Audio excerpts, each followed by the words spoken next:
culture is a kind of neoteny. And I don't want to belabor that at great length, but for those of you who are not biologists, neoteny is the retention of juvenile characteristics into adulthood. It's used to describe animal behavior. For instance, I'll give the most spectacular example of neoteny. There is a kind of animal which lives in ponds in Africa, and it reproduces like a fish. It lays eggs on the bottom of these ponds. More fish-like animals come from these eggs and so forth. However, if the pond dries up, the creature undergoes metamorphosis and becomes an animal somewhat like a gecko and lays eggs, and from these eggs come creatures that are like geckos.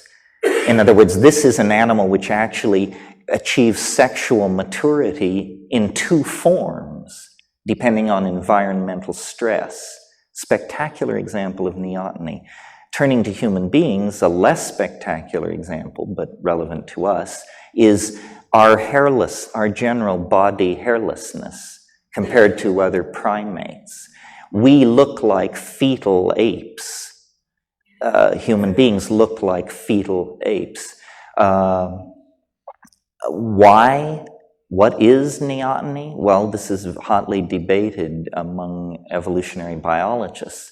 But the point I want to make is a socio-political comment, which is culture itself is some kind of neotenizing force. Because what culture provides is a bunch of rules, so you don't have to think, and a bunch of myths, so you don't have to think again. Culture has all the answers, you know. You want to know where people came from? Well, when the sky god got out of his canoe at first waterfall and took a leak, then we, the true people, appeared like ants, and we've been living here ever since. Oh, gee, thanks. I'm glad I asked. You know, this is what culture does for you. So,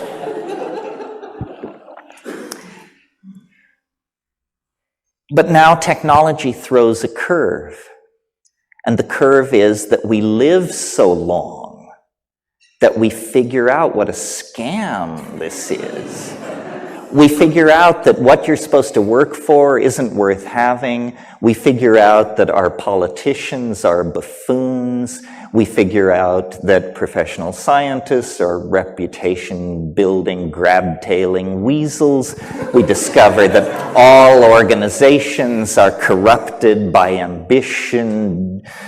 You know, you get the picture. We figure it out.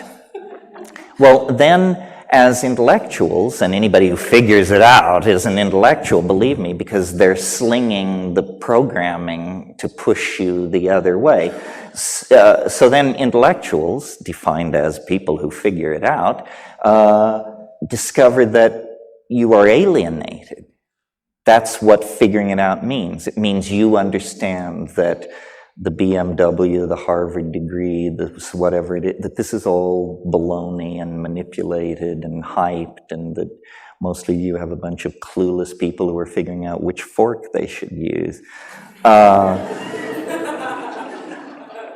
this position is presented as alienation and therefore somehow tinged with the potential for pathology. You know, it's a bad thing to be alienated. Now let's speak for a moment, in order to fulfill the promise read in the introduction, about psychedelics. And what are they doing in this fine situation? Well, what they're doing is forcing this maturation process by dissolving boundaries, which is what they do. They are exposing the cultural operating system for what it is, which is just a bunch of hacked together rules that evolved over time. They weren't sent from God, from Mount Sinai. It's just a bunch of hacked together rules. So psychedelics in that sense spread alienation. But what they alienate us from is preposterous, earth-murdering, sexist, consumerist, shallow, trivial, inane, insane, and dangerous. And that's what they alienate us from. So again, this neotenizing thing is like the condition of unconsciousness that I described as the precondition for the cosmic giggle. Glamour, acts of magical conjuration, hypnotic delusion and illusion, hysterias, fads, pseudo-revelations, strange truths whispered in every quarter.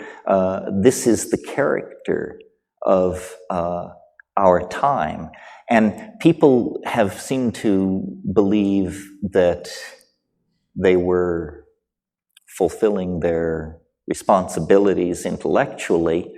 People seem to feel they are doing that when they reject the past. Say, well, you know, that was all screwed up, but since I got with Master Shuggie, I've understood, you know, the way it really is supposed to be. No, this is just trading one set of neotenizing operating systems for another. The real hard choice that you're being pushed toward and that you might consider making before the yawning grave rings down the curtain on this cosmic drama is actually intellectual responsibility, freedom, and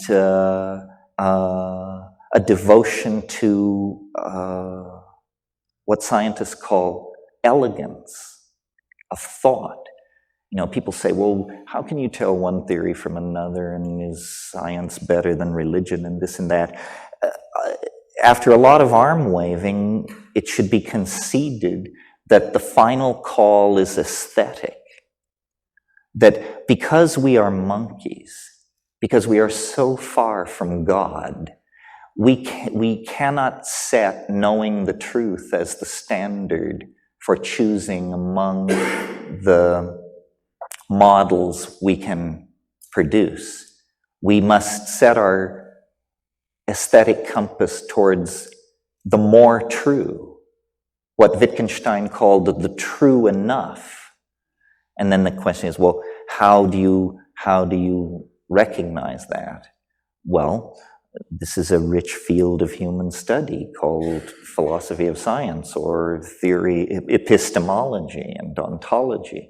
How do we know what is real? But Plato, who all the rest of philosophy is a footnote upon, Plato said, you know, that the key lay in the concepts the good, the true, and the beautiful.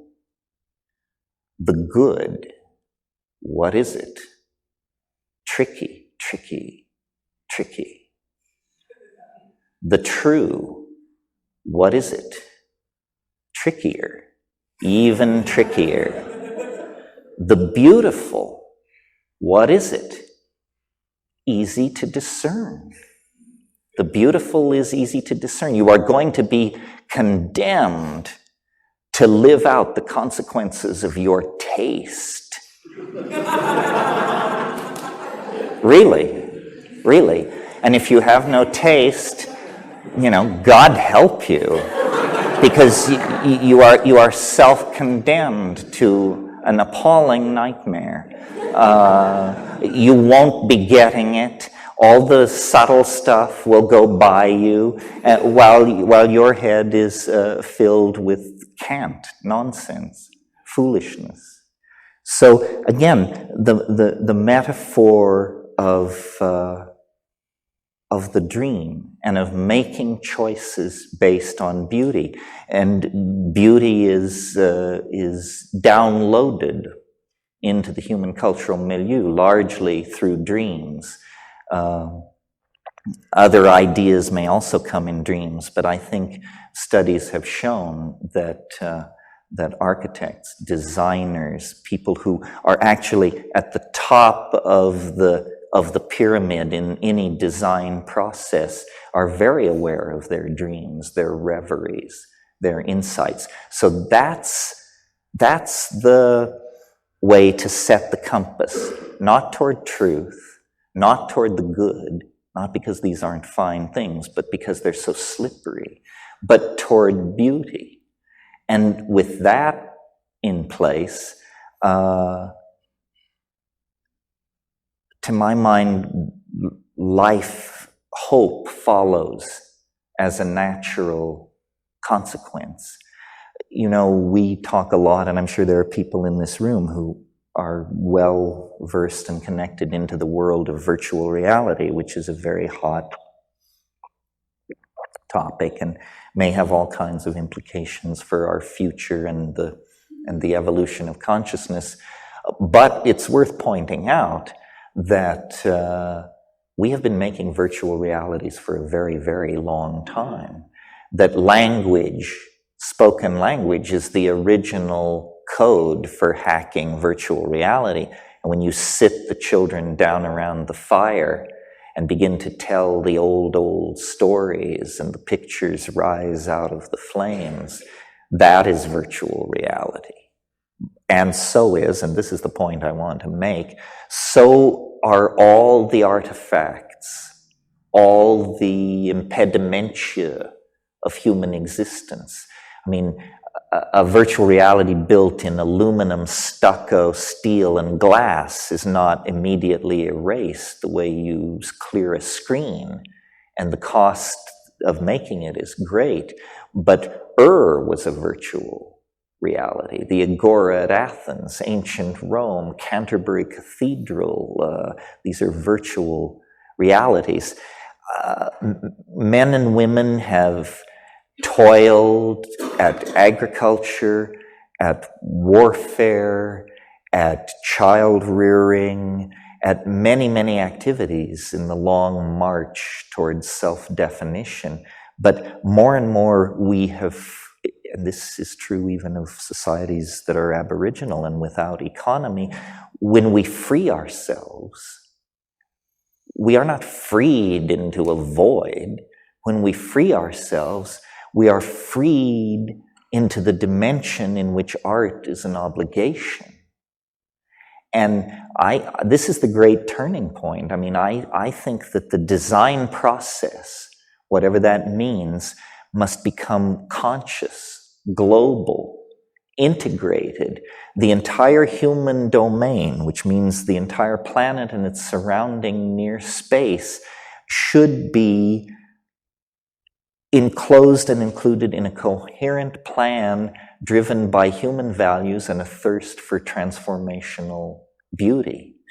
And I mention this because I believe that many of the people capable of making major contributions to that are in this room or within 100 miles of this room tonight. And we are people of immense privilege. By any way of slicing the planetary demographic, even the poorest among us who wheedled their way in here this evening are in the top 1% of the planetary social pyramid on a planet where hundreds of millions of people are starving. The obligation upon the conscious people near the control surfaces, near the levers of the human machine is immense. So with freedom, and I know this is a cliche, but hopefully not in this context, with freedom of that sort comes enormous responsibility. And it's paradoxical. Responsibility to dream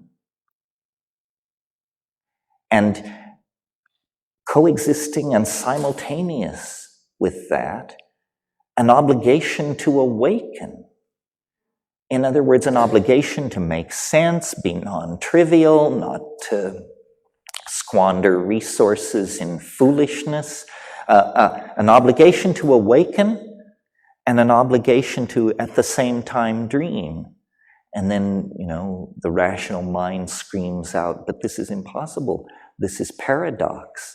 But the subtle mind understands that we have now reached square one by openly confronting the necessity for paradox, and by openly confronting the fact that we can only enclose our dilemma by speaking in at least two modes at once. We begin to actually honor the complexity of the situation.